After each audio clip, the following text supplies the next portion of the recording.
quero ler um texto, queridos. Se encontra no livro de Lucas, capítulo 23, dos versos 39 a 43. Lucas 23, dos versos 39 a 43. Assim diz a palavra do Senhor. Um dos criminosos que ali estavam dependurados lançava-lhe insultos. Você não é o Cristo? Salve a você mesmo e a nós. O outro criminoso, porém, o repreendeu, dizendo: Você não teme a Deus, nem mesmo estando sobre a mesma sentença? Somos punidos justamente, pois estamos recebendo o que os nossos atos merecem. Mas este homem não cometeu nenhum crime. Então ele disse: Jesus, lembra-te de mim quando entrares no teu reino. Jesus lhe respondeu: Em verdade lhe digo que hoje mesmo estarás comigo no paraíso. Que o Senhor nos guie nessa noite, ministrando sobre essa palavra. E aqui o tema é a súplica de um arrependido. E eu queria trazer uma situação, aí imagina o irmão, a cena, uma sala de audiência completamente lotada, no banco de réu, 2 homens ali algemados, os 2 com a extensa ficha criminal, os 2 culpados, ambos sem desculpa para o que fizeram. E entra ali o juiz, faz-se silêncio, e a sentença é lida. Eles são culpados, prisão em regime fechado. Nada surpreende. Eles sabiam, o povo sabia, todos sabiam. Depois da audiência, um dos réus sai reclamando: Esse juiz é injusto, eu não merecia isso. Esse sistema é corrupto. A culpa é da sociedade, a culpa é da polícia, a culpa é da minha família. O outro, cabisbaixo, diz: Eu errei. Eu sabia o que estava fazendo.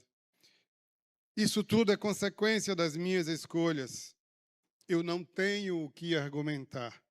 Eu só queria uma chance de recomeçar. Essa mesma sentença, a mesma culpa, mas ali se viam 2 corações completamente diferentes. Agora vamos trazer essa imagem ali para o Calvário. Ali também temos um justo ao centro, inocente, e 2 culpados ao lado, sem defesa possível.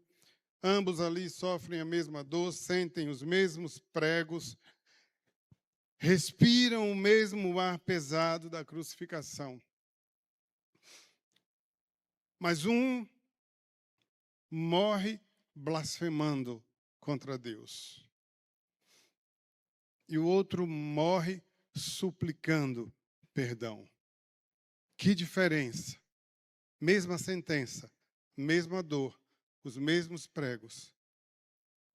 Um morre blasfemando e o outro morre suplicando. E esse texto, em Lucas, ele vai trazer essa história daquele homem que nos seus últimos momentos de vida, ele fez a oração mais importante da sua vida. Quando ele diz: Jesus, lembra-te de mim quando entrares no teu reino. O coração daquele homem estava totalmente quebrantado. Ali ele está trazendo a Jesus um grito de socorro. Ali ele está pedindo a Jesus uma última chance. Lembra-te de mim.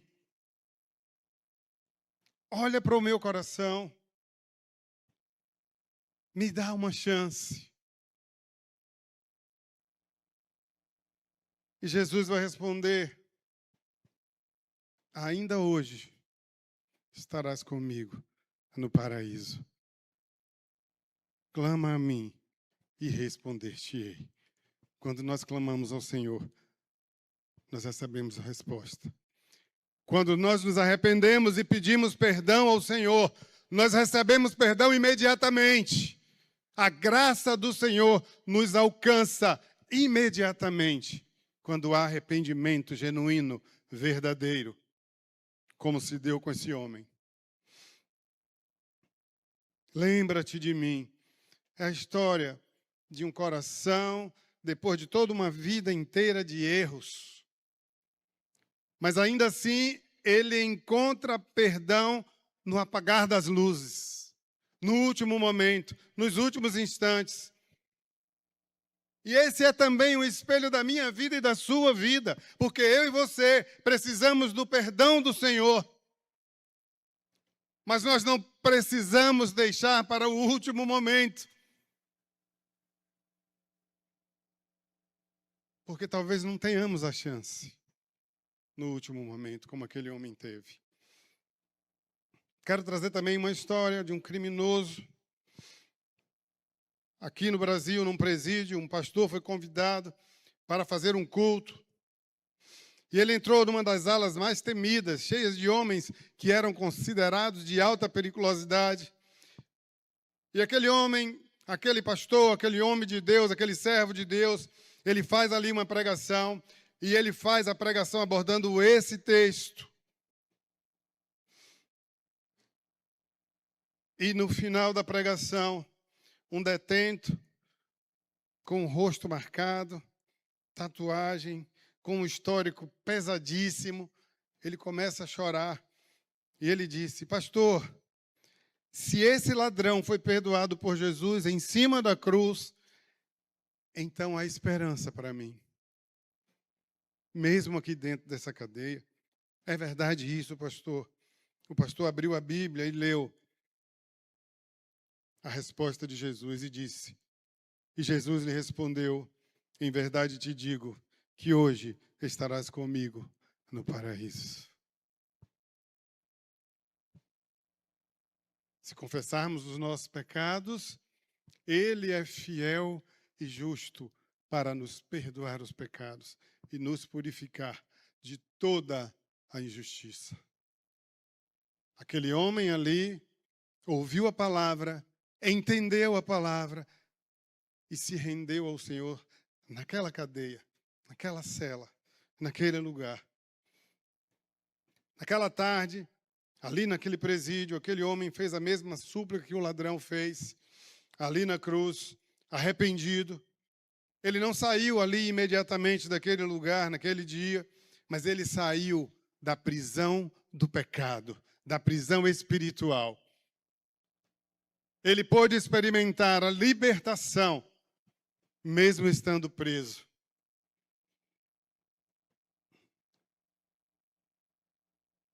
Aquele homem, hoje, está em liberdade.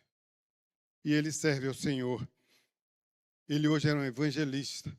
E hoje ele está evangelizando pessoas que percorreram o mesmo caminho de criminalidade que ele percorria. Aquele homem foi separado pelo Senhor, foi resgatado pelo Senhor. E hoje, ele é um instrumento de Deus para alcançar criminosos, como aquele homem era lá atrás. Não existe vida que não possa ser transformada por Jesus.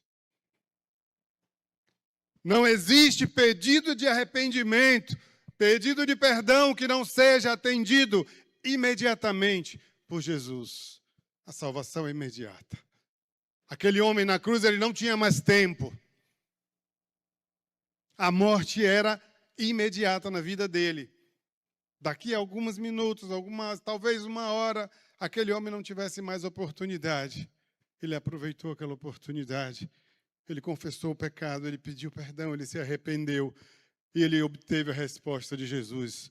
Ainda hoje, a salvação chegou à sua vida. Esse Jesus maravilhoso, que morreu naquela cruz, para que aquele criminoso pudesse ser salvo, para que eu e você recebêssemos a salvação e a garantia da vida eterna com Ele. Um dia estaremos reinando com o Senhor, lá no mesmo paraíso que Jesus disse que aquele homem encontraria com Ele. Hoje mesmo estarás comigo no paraíso. Aquele homem experimentou a salvação, o perdão de Deus. Ali em Jerusalém, Jesus estava vivendo suas últimas horas, seus últimos momentos. A cidade estava cheia de peregrinos, porque era período de Páscoa. Aquele lugar da crucificação, ele é chamado de Gólgota, no hebraico, e Calvário, no latim, e significa caveira, lugar da caveira. Lucas 23, 33 diz, quando chegaram ao lugar chamado Caveira, ali o crucificaram, bem como aos malfeitores, uma à direita e o outro à esquerda. Era ali um local fora da cidade, provavelmente à beira de uma estrada, onde quem passava por aquela estrada podia vislumbrar as 3 cruzes pregadas ali com aqueles homens. A crucificação era tipo um espetáculo tenebroso, um espetáculo de sofrimento, um espetáculo de humilhação, de terror. Os malfeitores, o escritor, o Lucas, ele chama aqueles homens de malfeitores. No grego, kakórgos. Significa literalmente aquele que pratica o mal. Eram aqueles homens. Mateus e Marcos falam em ladrões. Eles não eram pequenos infratores, mas eram criminosos considerados perigosos ali em Roma. A crucificação ela era usada para escravos rebeldes, para criminosos perigosos, políticos revoltosos, pessoas de alta periculosidade. Era a morte mais sofrível, irmão, que um ser humano poderia passar. Era a morte na crucificação. E diante da lei romana, aqueles homens estavam recebendo exatamente aquilo que mereciam. Hoje pela manhã, nós ouvimos aqui o secretário executivo dos Gideões comentando que muitas vezes a gente fica vibrando quando alguém é preso, a gente torce até para que o infeliz morra. Mas todos merecem uma última chance, como aquele homem na cruz. Mesmo um assassino, mesmo um estuprador, mesmo alguém que tenha uma vida terrível de maldade, Jesus também morreu por ele na cruz. Todos merecem uma segunda chance. E o nosso Senhor misericordioso, Ele estende a mão para todo aquele que se arrepende, independente do que tenha feito durante a vida. Porque a graça do Senhor, ela vem sobre nós e ela cobre multidão de pecados.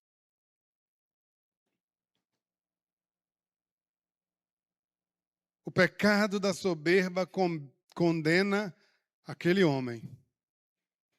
Ele estava sob a mesma condenação, na mesma cruz, mas não foi a cruz que o matou. Não foi a cruz que o levou para a perdição eterna. Foi a sua soberba. A blasfêmia daquele homem revela um coração orgulhoso e endurecido. Ele não reconhece os seus erros. Ele acha que ele é injustiçado. E o pedido dele é, se você é o Filho de Deus mesmo, desça dessa cruz, salve a si mesmo e salve a nós.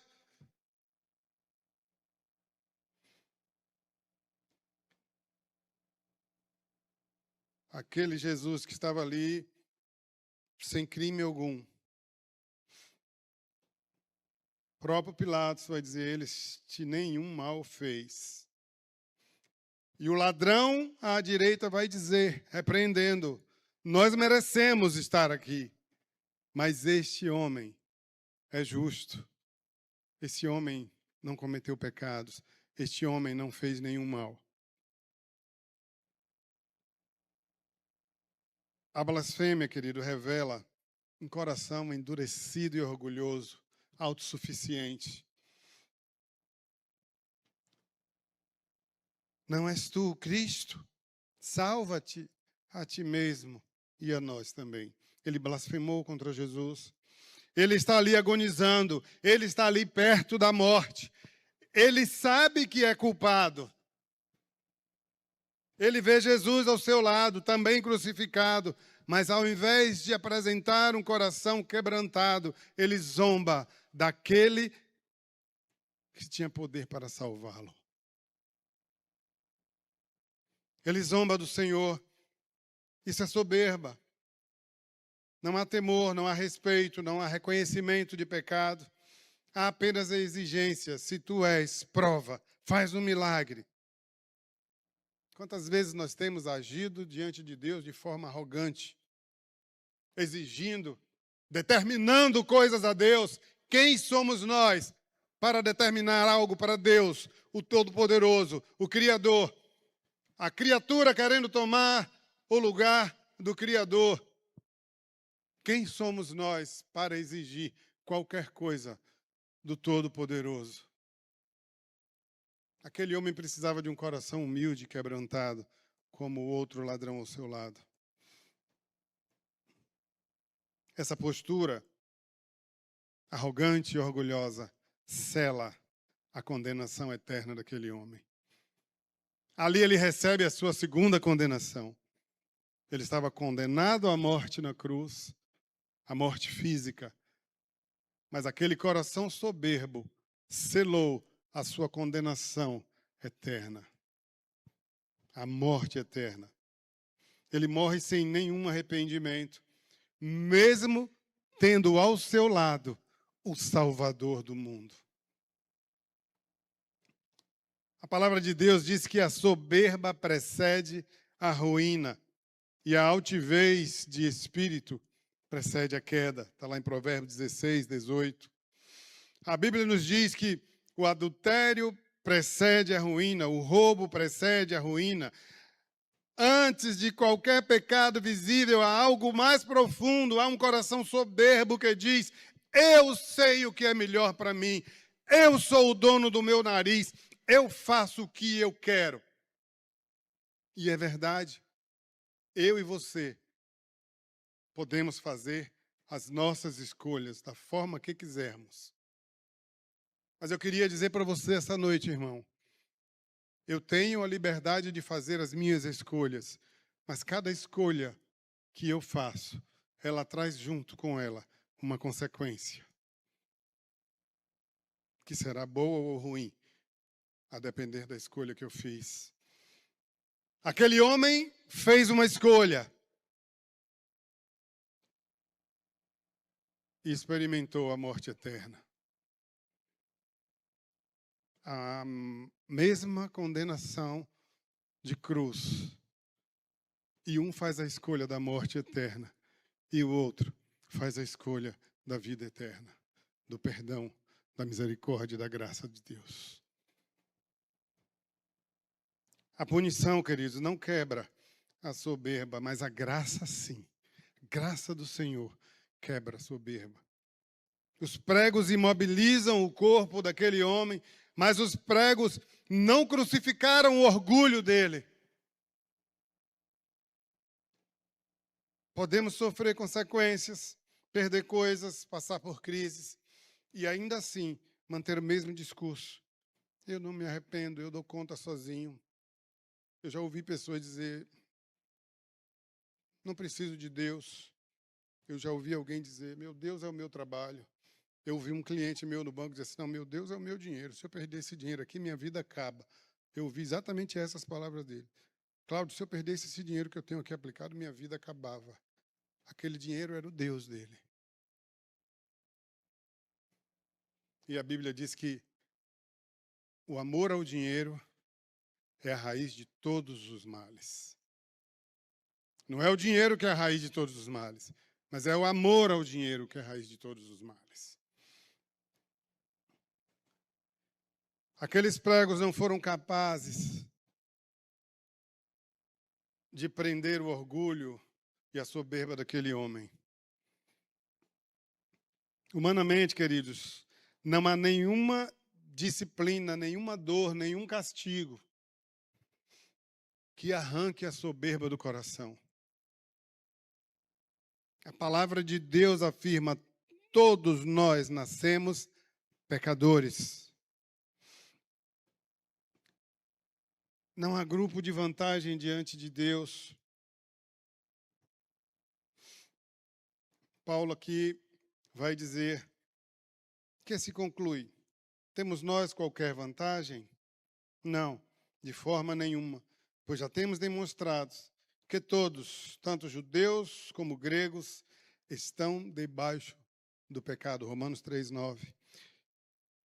Paulo está dizendo que judeu, com todas as suas tradições religiosas, com todas as filosofias, com toda a sua cultura, ambos estão no mesmo nível, debaixo do pecado. Ninguém tem vantagem de berço, de cultura, de tradição familiar, de religiosidade.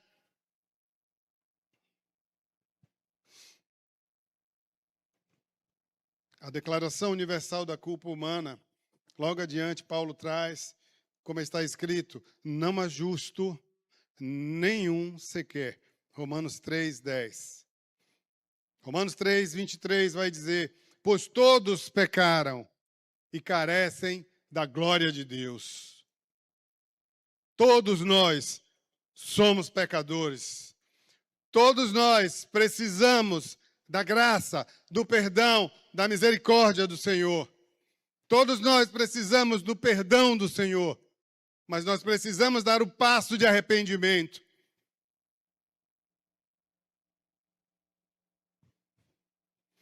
Aquele homem não se arrependeu, aquele homem se manteve orgulhoso, altivo, e ele recebeu a sua condenação. Todos pecaram, isso inclui o ladrão da cruz, isso inclui aquele religioso que é moralmente correto, o jovem, o idoso, o rico, o pobre. Todos carregamos essa natureza egocêntrica que é inclinada para o pecado e para longe de Deus. E Jesus, ele não veio fazer um ajuste frio nas pessoas, ele veio salvar pessoas que estão mortas espiritualmente, pessoas que estão mortas no seu pecado, pessoas que estão mortas nos seus delitos, agarradas no seu orgulho, na sua soberba, que acham que não precisam de Deus, que são autossuficientes. Talvez porque seja um empresário de sucesso, um profissional reconhecido, porque tem uma vida abastada,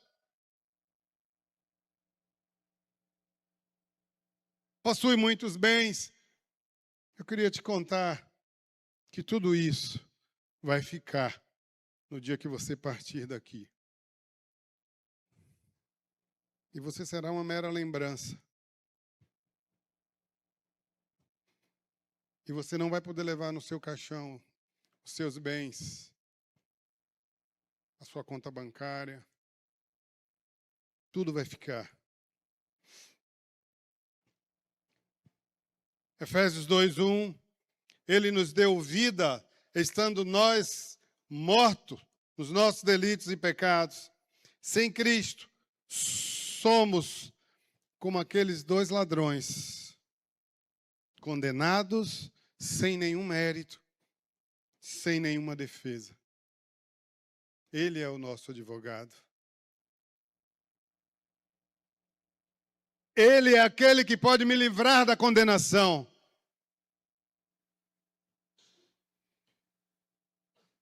Ele é aquele que pode mudar a história da minha vida. Ele é aquele que pode mudar o rumo da minha vida, da minha casa, da minha família. Talvez você esteja hoje aqui desanimado.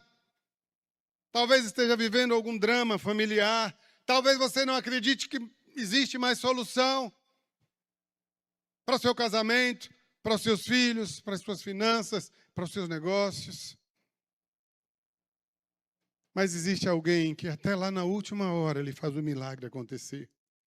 Jesus Cristo, o Todo-Poderoso, aquele que pode todas as coisas, aquele que transforma, aquele que restaura, aquele que muda a história, aquele que dá salvação, aquele que estende a mão ao pecador arrependido, aquele que pode olhar para você e dizer: hoje mesmo estarás comigo no paraíso.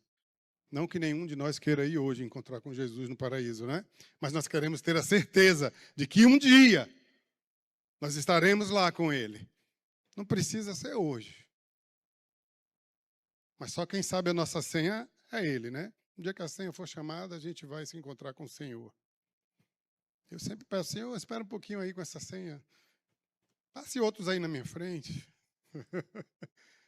Mas, queridos, o importante é que você tenha essa certeza que se hoje a sua senha for chamada, como é que o hino diz? Quando se fizer chamada, lá estarei. É preciso que eu e você tenhamos essa certeza. E só há um meio de ter essa certeza. É um coração arrependido, quebrantado diante do Senhor, dizendo: Senhor, eu preciso de Ti, perdoa os meus pecados. Lembra-te de mim, Senhor. Olha para mim, Jesus. Tem misericórdia de mim, porque eu sou pecador. Eu preciso do Teu perdão. Eu preciso da Tua graça. E a palavra de Deus nos garante que a graça do Senhor, ela nos alcança. Ele é o Deus de toda graça. A graça de Cristo, ela é suficiente para a nossa salvação. Agora nós vamos olhar para o outro lado daquela cruz. O que mudou? O que ele experimentou? O texto nos revela 4 etapas ali fundamentais no processo de salvação daquele homem. Primeiro, ele revela um temor a Deus. O coração começa a se quebrantar. Ele responde, porém, repreende o outro, dizendo: nem ao menos temes a Deus, estando sobre a mesma sentença. Aqui esse homem revela o temor ao Senhor. Ele reconhece: nós estamos sob juízo. Há um Deus a quem teremos que prestar contas. Eu e você teremos que prestar contas a esse Deus um dia. E o que nós teremos para apresentar diante de Deus? Eu não conheço o seu coração, mas aquele dia tudo estará revelado. E nós prestaremos contas. E esse homem entendeu isso. Esse homem, ele revela o temor ao Senhor. Esse temor não é pavor irracional, mas é uma consciência de quem é Deus. Quem eu sou. E que eu não posso brincar com a eternidade, irmãos. Salmo 51, 17 vai dizer: sacrifícios agradáveis a Deus são o espírito quebrantado, o coração compungido e contrito, não o desprezará, ó Deus. No auge daquela dor daquele homem, ele se dobra por dentro. E Deus nunca despreza um coração desse tipo. Um coração que se dobra diante dele. Um coração que se quebranta diante dele. Um coração arrependido. Um coração que confessa. Um coração que pede socorro ao Senhor. Ele não fecha os olhos para um pecador arrependido. Aquele homem mostra convicção e confissão de pecado. Ali ele assume a sua culpa. Nós, na verdade, com justiça, porque nós recebemos o castigo que os nossos atos merecem, mas este nenhum mal fez. O segundo passo desse homem é reconhecer a sua culpa, o seu pecado. Se confessarmos os nossos pecados, esse homem está fazendo exatamente isso. Ali na cruz, ele estava confessando a sua condição de pecador. Ele reconhece, ele não se vitimiza. Ele não culpa o sistema, ele não culpa a família, ele não culpa a sociedade pela situação que ele estava vivendo. Ele vai dizer: nós merecemos.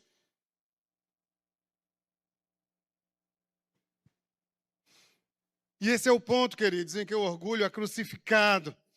Jesus contou a história de um outro homem assim: o publicano, estando em pé, longe, não ousava nem ainda levantar os olhos ao céu, mas batia no peito, dizendo: ó Deus, sê propício a mim, pecador. Lucas 18, 13. E Jesus conclui: digo-vos que este desceu justificado para casa. Porque ele não buscou justificativa para o seu erro. Ele reconhece o seu erro. E ele reconhece que ele precisa de Deus. A salvação, queridos, sempre passa por aqui. Convicção de pecado e confissão. A confissão sincera. Isso aqui é gerado em nosso coração. E como isso é gerado no nosso coração, Jesus vai dizer, João 16, 18, quando ele vier, convencerá o mundo do pecado. Jesus está falando do Espírito Santo de Deus, que convence o homem do pecado, da justiça e do juízo. O terceiro ponto da salvação daquele homem: fé na suficiência de Cristo Jesus. A súplica do arrependido, e acrescentou Jesus: Jesus, lembra-te de mim quando vieres no teu reino. Observe aqui, ele chama Jesus pelo nome. Ele chama Jesus pelo nome. Reconhece que Jesus tem um reino. Reconhece que esse reino é depois da morte. Ele não pede para descer da cruz ali. Ele não pede um milagre terreno. Ele pede algo infinitamente maior. Ele pede a salvação eterna. Ele não oferece ali nada a Deus. Ele não oferece nem promete obras. Ele não oferece reparação. Ele não diz que vai mudar de vida, porque ele nem terá tempo para isso. Ele simplesmente se lança na graça do Senhor Jesus. Lembra-te de mim. Querido, não existe possibilidade de salvação fora da cruz de Cristo. Atos 4:12. E não há salvação em nenhum outro, porque abaixo do céu não existe outro nome dado entre os homens, pelo qual importa que nós sejamos salvos.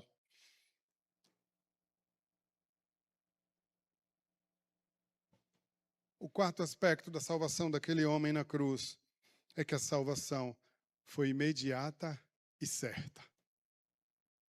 Jesus lhe respondeu: em verdade te digo que hoje estarás comigo no paraíso. Aquele homem recebeu a salvação imediatamente. Que coisa maravilhosa. Note as maravilhas dessa frase que Jesus responde àquele homem. Primeiro ele vai dizer: em verdade te digo, é certeza absoluta da promessa do próprio Jesus Cristo. E depois ele vai dizer: hoje estarás comigo no paraíso. Não é amanhã, não é daqui a 10 anos. Hoje. O tempo é hoje, é agora. Nós não temos tempo. Não sabemos se estaremos vivos amanhã. Ano passado, mês de abril, eu saí daqui depois de um culto e por alguns milímetros a gente não morreu no acidente ali, quando uma viatura da polícia pegou nosso carro pelo meio, deu perda total no carro. E quem chegou, naquele momento ali, ficou admirado que nós saímos dali ilesos. Mas assim como não tivemos nada, poderíamos ter morrido. Nós não sabemos o que nos acontecerá daqui a pouco. Nós não sabemos se teremos tempo amanhã. Por isso, Jesus traz a salvação para aquele homem. Hoje, agora, hoje estarás comigo no paraíso. O céu não é apenas um lugar, é estar com Cristo. Ele diz: estarás comigo. Salvação é estar com o Senhor. Salvação é estar na presença do Senhor.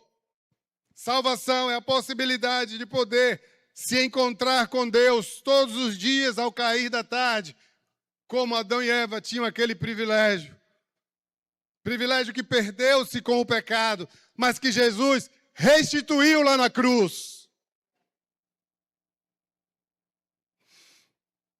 Aquele homem, queridos, ele não foi batizado, não houve tempo. Ele não restituiu a ninguém, ele não fez boas obras. Ele não teve tempo de mudar o seu currículo na terra. Mas ele foi salvo pela graça pura e pela soberania de Deus. Um Deus que pode todas as coisas. Um Deus que tem o poder de transformar vidas, de restaurar, de restituir. E a Bíblia vai dizer em Romanos 11:6, se é pela graça, já não é pelas obras. Do contrário, a graça já não é graça. Efésios 2:8 e 9. Porque pela graça sois salvos, mediante a fé. E isso não vem de vós, é dom de Deus, não vem de obras, para que ninguém se glorie. De um lado há um homem que morre na soberba, do outro um homem que morre na graça do Senhor. Destinos completamente diferentes, escolhas completamente diferentes. E entre eles, o Salvador, que continua hoje respondendo à mesma súplica: Jesus, lembra-te de mim. E ele continua respondendo. Ele continua disponibilizando a salvação. Ele continua colocando à nossa disposição a sua graça, maravilhosa graça. Queridos, ao olharmos ali para o Calvário, nós vemos Cristo ao centro, o único justo, o único Salvador, um malfeitor à direita e outro à esquerda, dois pecadores, dois corações, dois destinos eternos diferentes. O primeiro segue a voz da multidão, blasfema, exige milagre, mas não se arrepende e morre na sua soberba. O segundo, do outro lado, ele reconhece a sua culpa, ele teme a Deus, ele confessa seus pecados e ele suplica pela graça. E ele ouve de Jesus: hoje mesmo estarás comigo no paraíso. Louvado e exaltado seja o nome do Senhor. Que Deus maravilhoso. Muitos hoje, querido, confiam em si mesmo, na sua oralidade, na sua inteligência, no seu dinheiro, no seu ativismo, na sua religião. Muitas vezes blasfemam, ignoram a Cristo, relativizam Jesus, caminham para a eternidade sem arrependimento. E o final será a mesma condenação daquele homem na cruz que blasfemou de Jesus, a morte eterna, a condenação eterna. A pergunta hoje, queridos, é essa. Não é se você é um pecador, porque a Bíblia já nos respondeu isso. Todos pecaram. A pergunta é: você é um pecador impenitente ou você é um pecador arrependido? Vivemos em uma geração cheia de informações, mas vazias de arrependimento, cheia de soberba, cheia de opiniões, mas pobre no temor a Deus. Uma geração cheia de direitos, mas que parece que tem alergia à confissão, arrependimento. E esse cenário vai nos levar, diante do texto que nós lemos de Lucas 23, há três atitudes práticas. Primeiro, é preciso abandonar a soberba e admitir a nossa real condição de pecador. Segundo, viver em arrependimento contínuo. Arrependimento não é um evento único, arrependimento é um estilo de vida. Porque nós somos pecadores e nós precisamos crucificar a carne com seus pecados, todos os dias. E o terceiro, queridos, é apegar-se, agarrar-se à graça de Cristo. Nem seus erros te tornam irrecuperável, nem suas boas obras te tornam merecedor. Se você acha que é bom demais para precisar da graça, você se parece com aquele ladrão soberbo da cruz. Mas que você desenvolva esse coração arrependido, que reconhece que precisa do Senhor, para que você possa ouvir dele: eu ouvi a sua súplica. Você estará comigo no paraíso. Um dia, você estará comigo no paraíso.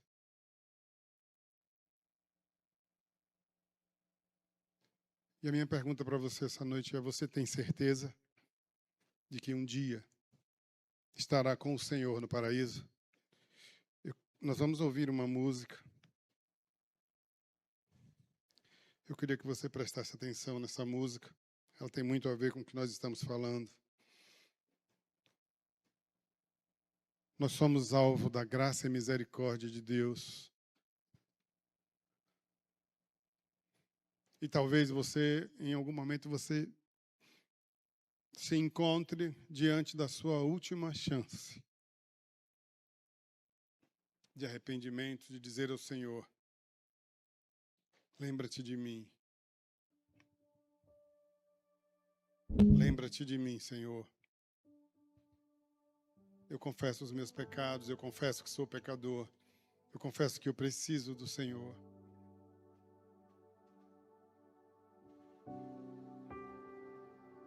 Nós vamos ouvir essa música, depois eu volto para encerrar esse momento.